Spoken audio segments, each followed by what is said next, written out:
No sul do estado, moradores fazem abaixo-assinado para reduzir os salários dos vereadores. As assinaturas são colhidas em diferentes pontos da cidade. O objetivo dos moradores é elaborar um abaixo-assinado pedindo a redução dos salários dos poderes executivo e legislativo de Poços de Caldas. A ideia é reduzir em até 50% os vencimentos dos políticos municipais. A gente está solicitando a redução do salário dos vereadores em 50%, prefeito, vice-prefeito, secretariado em 30%. E isso visa aí ajudar um pouquinho nas finanças do município, né? De acordo com a organização do movimento, até o momento cerca de 4.000 pessoas já participam da lista, que precisa de pelo menos 5.500 nomes para ser encaminhada à Câmara Municipal para a votação de um projeto de lei popular. Na hora que eles forem fazer a votação, nós vamos convocar a população, que o maior número possível ir lá para poder fazer força. Entre os vereadores, a medida foi recebida com tranquilidade. Para a presidente da Câmara, a proposta de redução dos salários é legítima. Nós estamos aí aguardando essa lista, né, esse projeto de terceiros, nós chamamos, que é de iniciativa popular, chegar até essa casa, vamos ver a constitucionalidade, passar as nossas assessorias, enfim, dar os trâmites normais de um projeto quando chega a essa casa. Ela destaca ainda que o atual salário de cerca de R$ 7.800 está dentro da legalidade. O subsídio dos vereadores está dentro da legalidade, dentro da constitucionalidade, então não existe nada ilegal e nada inconstitucional.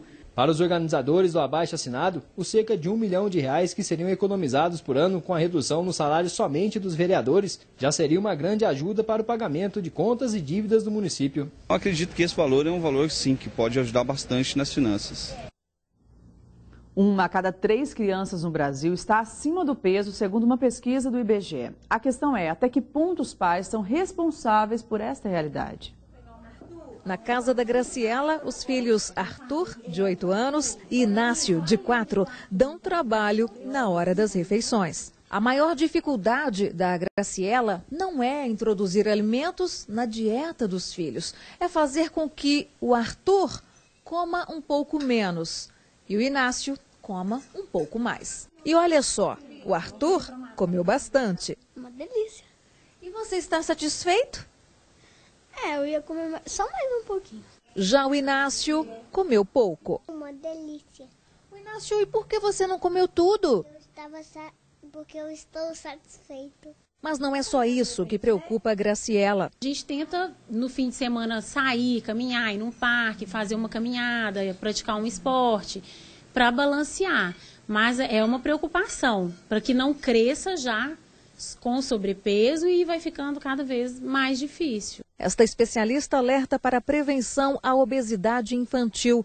Segundo pesquisa do IBGE, 1 a cada 3 crianças no país está acima do peso. A genética propicia muito, mas também o meio ambiente tem favorecido isso.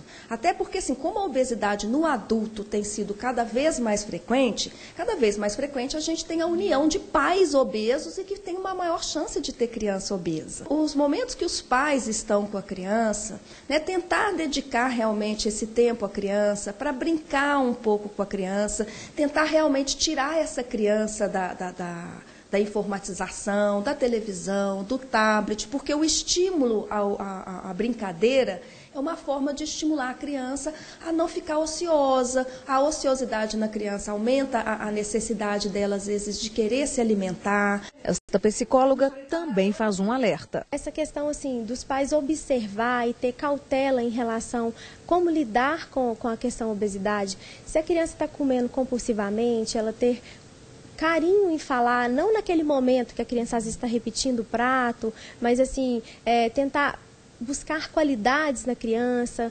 motivar a criança e resgatar a questão da autoestima da criança, que também é muito importante. É difícil de você cobrar da criança para ela se alimentar bem, não comer guloseimas, se o pai e a mãe fazem isso, né? Então é muito importante que toda a família esteja envolvida em hábitos mais saudáveis, tanto alimentares quanto de atividades físicas, para que a criança também adquira aquilo como o natural dela.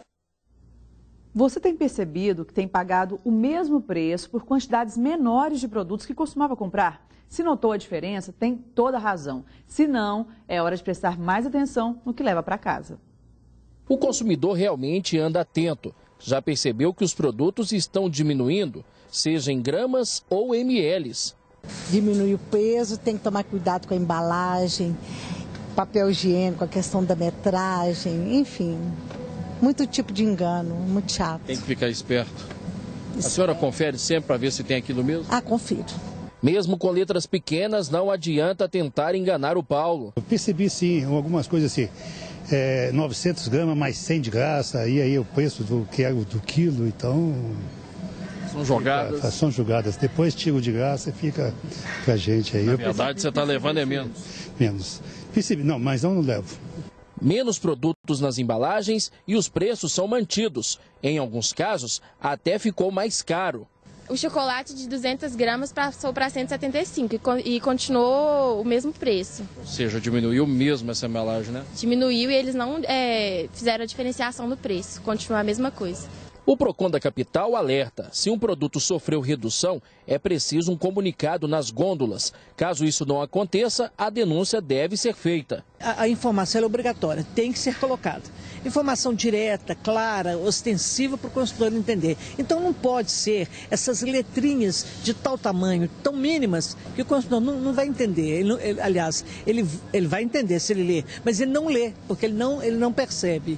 Então não é correto. Se ele identificar que não tem essa informação, pode ser feita a denúncia? Aí é fraude, aí é complicadíssimo. Cuidados também devem ser tomados na hora de comprar aquela oferta da embalagem econômica. O Procon, IPEM, fiscalismo, mas nós, vamos ser sinceros, nós não temos um contingente de fiscais suficiente para olhar toda a cidade. Então a gente conta mesmo com esse aguçamento, sabe, do consumidor. De acordo com os especialistas, um dos motivos da indústria diminuir ml, gramas dos produtos seria a crise financeira. Agora, como não existe uma legislação específica de pesos e medidas, essas mudanças podem acontecer normalmente. Só para que você entenda melhor, o fabricante deste macarrão, por exemplo, não tem como obrigação manter embalagens somente de 250 gramas ou meio quilo. Ou seja, o produto que está lá dentro pode diminuir nem que seja um pouquinho a qualquer momento. Nosso mercado é muito livre, infelizmente. Então nós estamos aí num jogo desfavorável para o consumidor. Eu fico por aqui, boa noite, até amanhã.